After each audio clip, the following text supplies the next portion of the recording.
The one thing that we found was missing from each of the presentations was how are you going to track and evaluate that this is an effective best practice over time into the future.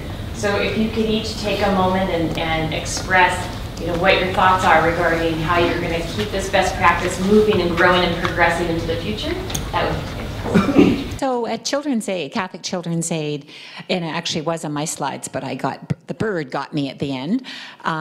There's a couple of things. First of all, continuing to get feedback from staff. That's an important piece because it's actually for them. This is an internal service for them so that they can better serve their children, youth, and families. So what we, on an ongoing basis, doing surveys of them, how was this service for you?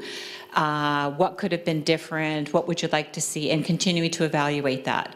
The team meets monthly, and I chair the team where we are sharing and exchanging on an ongoing basis what we did well, what we could have done better, and we've actually adapted new learnings and changed our model along the way based on opportunities where we actually start doing this, what we call the branch walkabout. So rather than somebody having to be referred, we actually infiltrate sometimes if it's a large issue where a number of the team members are there and they can just talk to you informally, and this person may not have anything to do with the case, but in fact they realized that they were impacted just as much as the people that were involved with the case.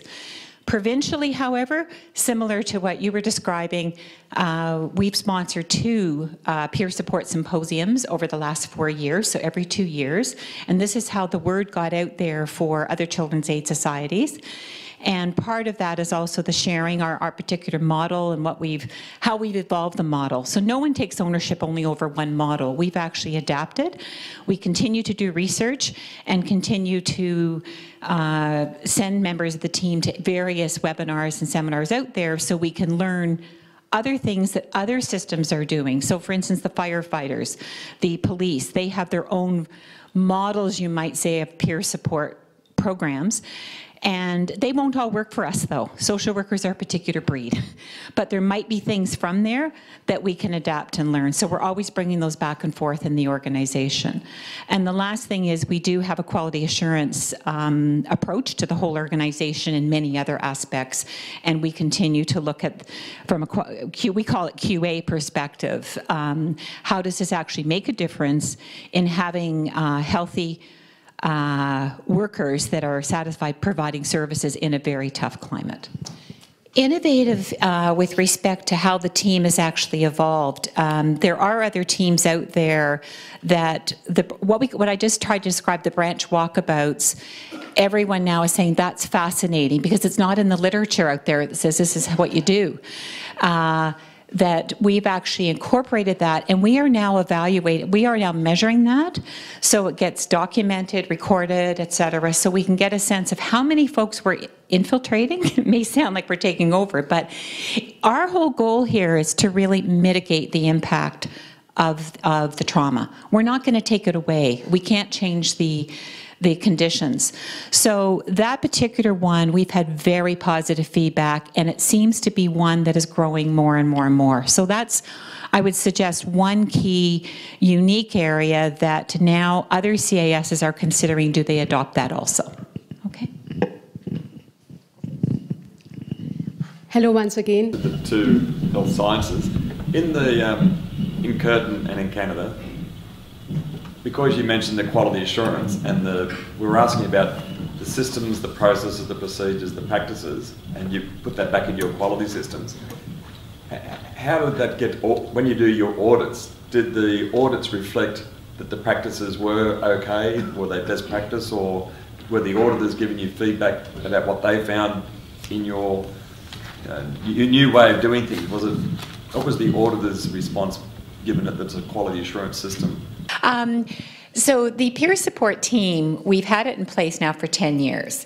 We had to radically overhaul it the last 5 years. So that's where there was, when we were talking about lessons learned, that was not an auditor stepping in and saying, this is what you need to do. This was actually from within the team, getting the feedback from the stakeholders that are using the team, assessing all our data and trying to analyze that and then say, okay, what is it that's working, what isn't working, based on what we've heard, our own observations, and what we've seen.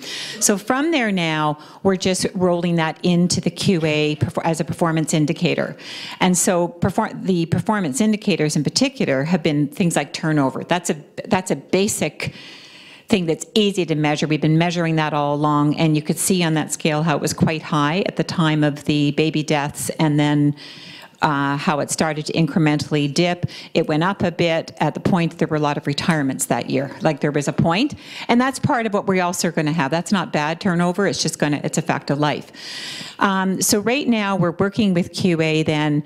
What are the particular factors that we want to have there, so when we report on it with all of our other indicators, performance indicators for the agency, right? Our service indicators, our financial, our human resource indicators, et cetera. How does this all roll in together? And that's something that we're just in process of doing right now. So this is a journey. It's not all complete. It's something that's a continuous learning process. I guess one of the issues for us with regards to our initiative as well is we've been very people-focused, and there's something good about that, but it's easy to lose some processes along the way. And we've done that, and that's something I guess we've learned the most from our surveys, our questionnaires, our focus groups, our interviews and checks along the way. And so we will discover things like we were targeting some of the leadership activities initially at too high a level, so we'd meet with the CEO and get them hooked in with our vision and what we wanted to do. But sometimes we would assume there was a communication strategy that went down in that company to the people who were going to deliver the learning experience and work with our students, and that wasn't the case. So, so there were some of those processes and other processes around support. We've implemented lots of other activities, such as we have a partnership agreement with all of our industry partners, which is a very step-by-step process, which we've learned from business and certainly not from health, because I haven't seen anything like that in health. And it's about the need for partnerships. You know, what are the benefits? How does it link to our strategic plan? What are resources is everybody committing at every point? What are the personnel? It's a very detailed document, but we've learned along the way that if you're going to have that level of collaboration, we need much better processes. So that's been our key learning.